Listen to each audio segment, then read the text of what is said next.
Come on, buddy.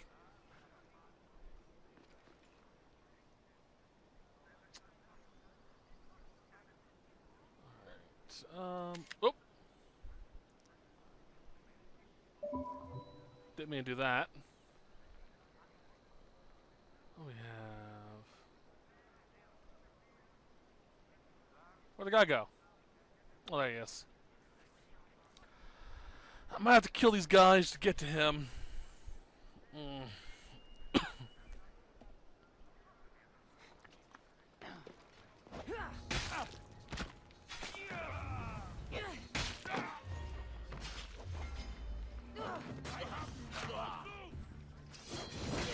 Focus on you.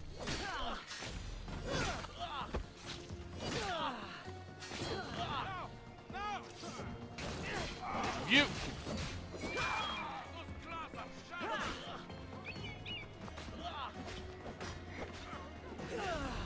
Thank you, Gross.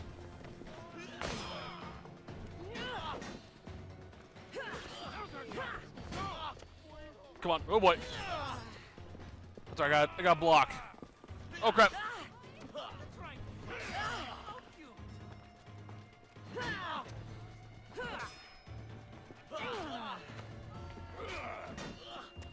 Come on. Motherfucker. I don't want to target you.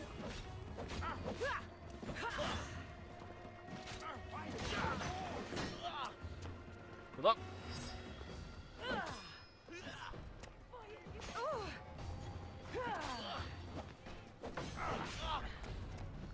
Oh fuck! I was trying to shield him, but last save. What was my last autosave at? It should have been when I fast traveled, right? I've got to get me a new headset. This thing's annoying the hell out of me.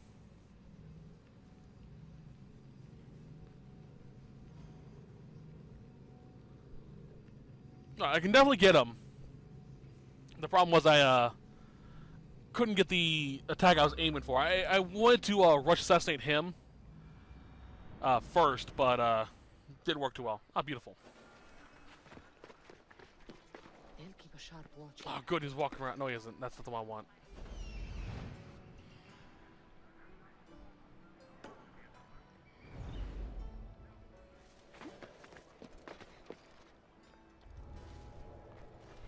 You. Bounce off you. What I was aiming for.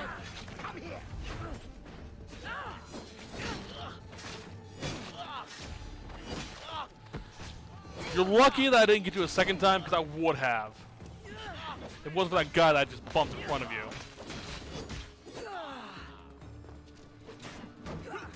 Fuck you, shield.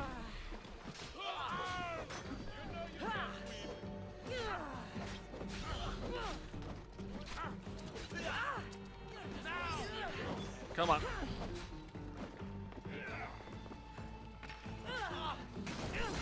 Wasn't aiming for you again, but okay.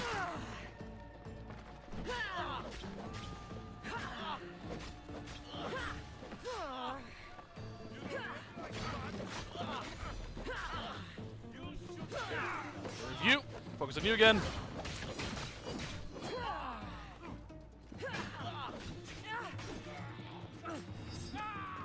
Come on, buddy.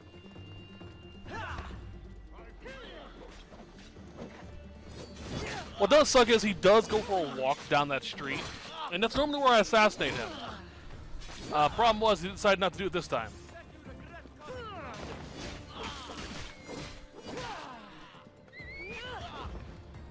That was annoying.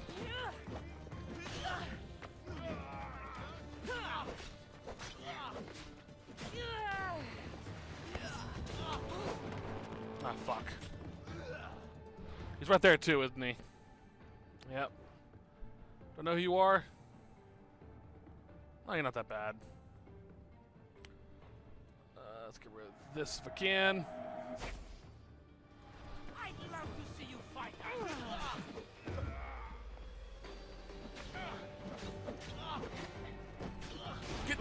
Jeez.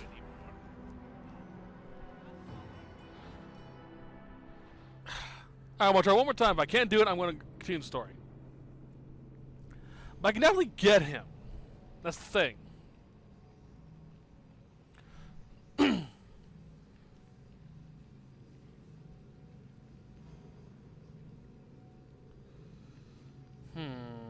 Strategic. I have an idea. Might work, might not. All depends on the angle. Let's hope no one notices me here. Oh, you're actually going down? Oh, beautiful. That makes things a hell of a lot easier.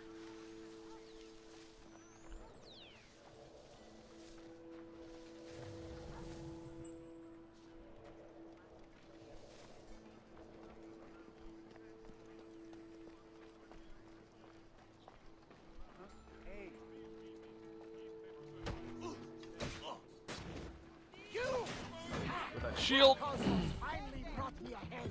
We're cracking open. Come here.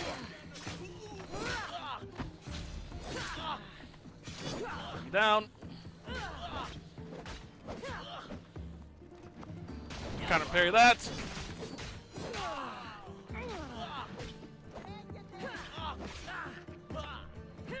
Since I'm away from his other friends, this fight's gonna be a hell of a lot easier.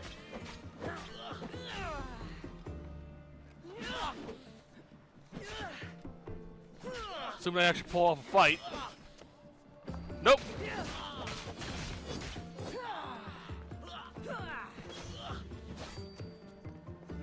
There we go. Oh.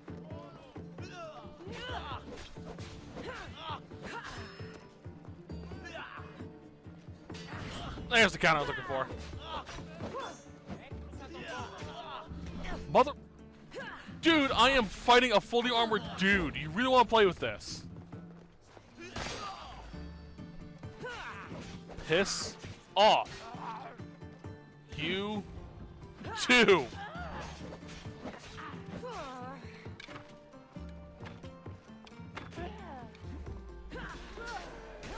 Okay.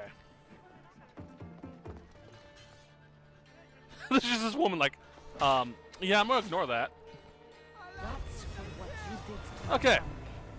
Now that's done. Okay, that off. And let's get the fuck out of here.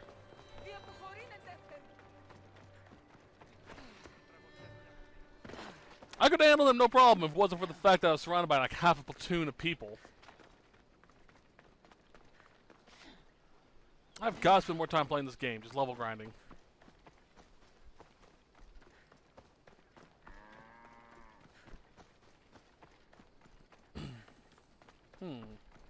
I might actually go unlock the arena so I can do some of that, because I do get some stuff out of that too. That's actually kind of an interesting story, and it does tie into a few things here and there.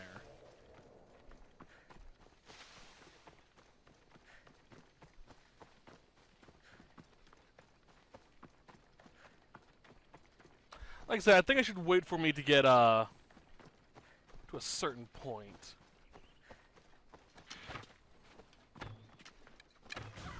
Burb. I keep thinking this is freaking Valhalla, where I need certain materials. Well, I don't. All I need is leather, metal, and gems and stuff like that.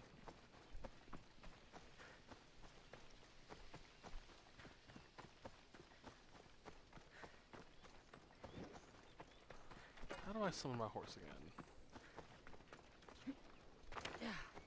There it is.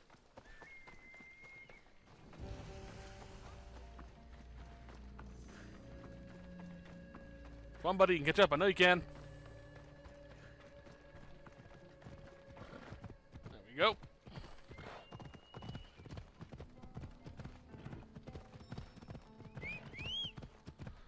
There we go. Whew. So, how do I put this? I think I know why I like this game more than Valhalla. Not only is it a little bit more polished, but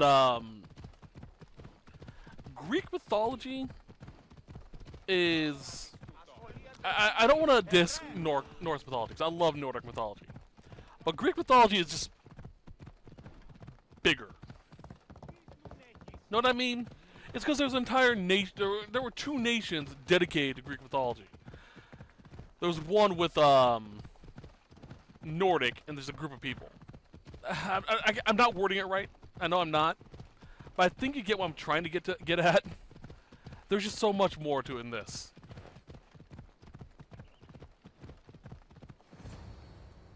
You guys ready for a magic boat?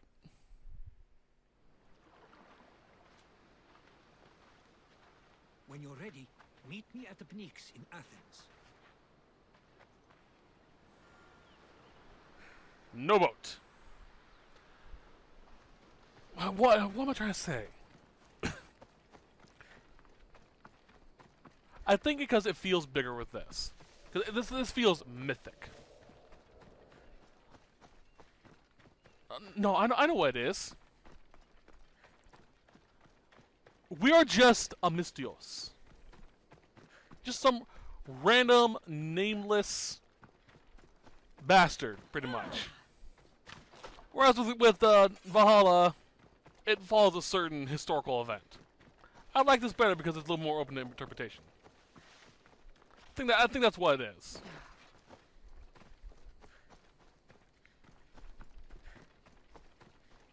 Yeah, I'm gonna ignore that. I don't want to deal with lionesses. No, I'm good. Hi guys, welcome to Athens, the center of culture in the ancient Greek world.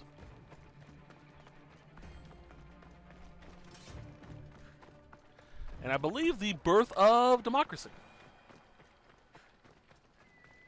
If I'm remembering history correctly.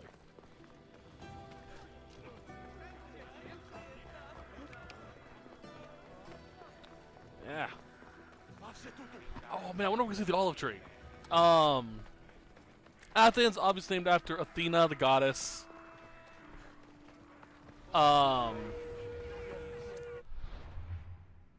The etymology to extend an olive branch comes from Athens. It's, ooh, hello. Hey. Fuck you.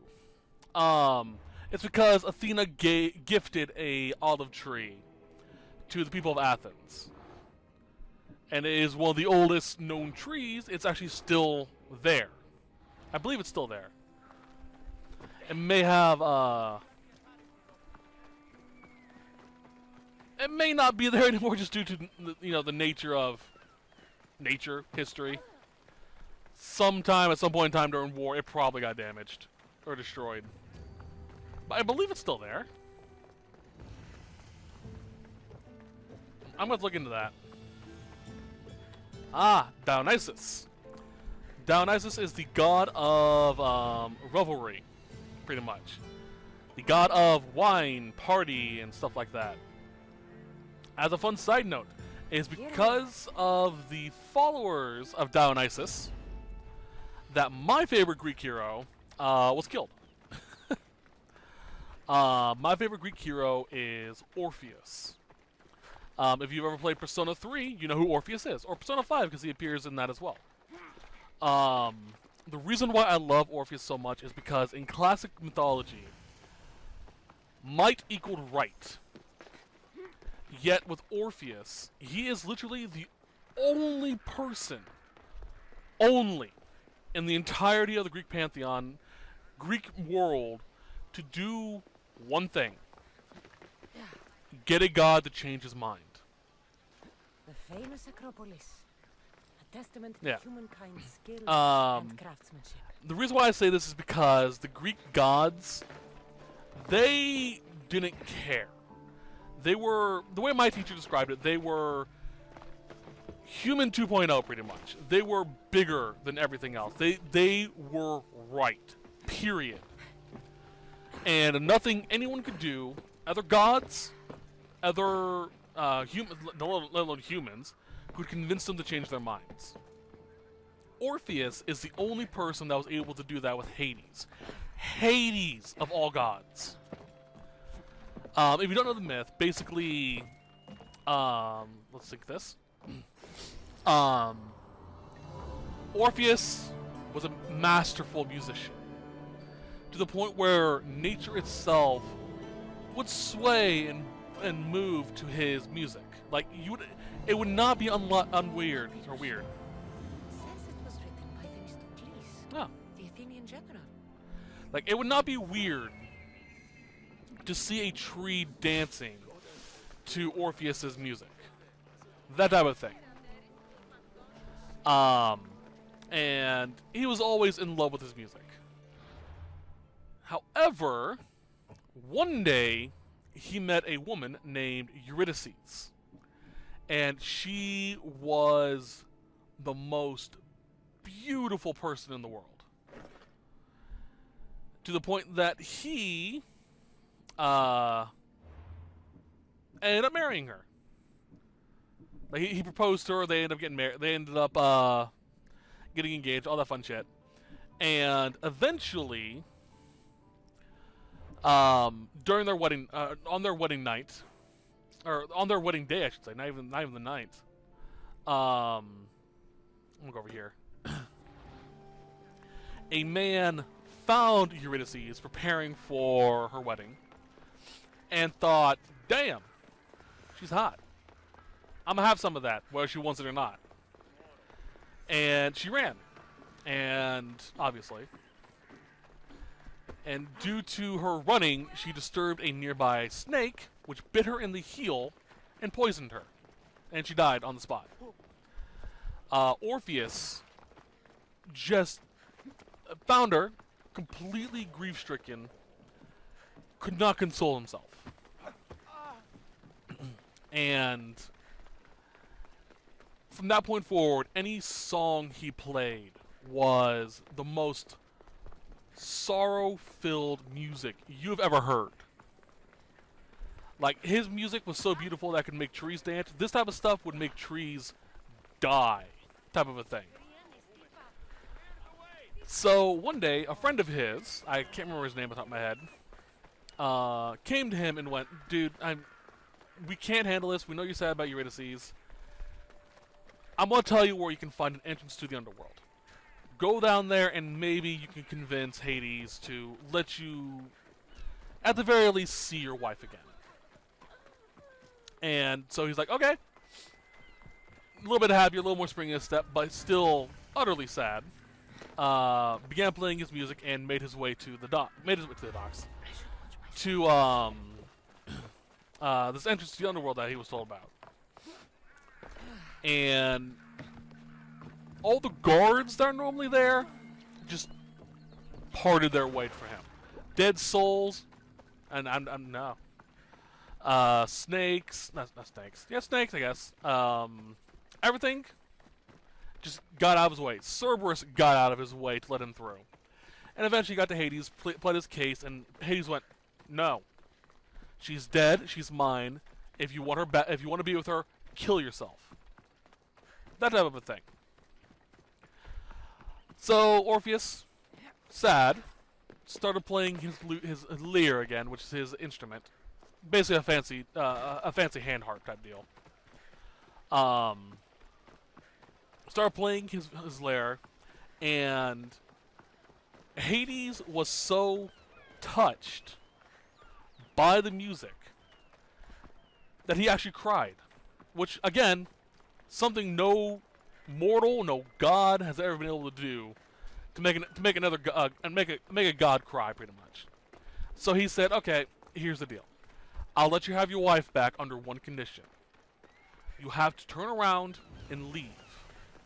You cannot look back. If you do, you'll never see your wife again. But if you can leave the underworld, you have to trust I'm true to my word, and you'll have your wife back."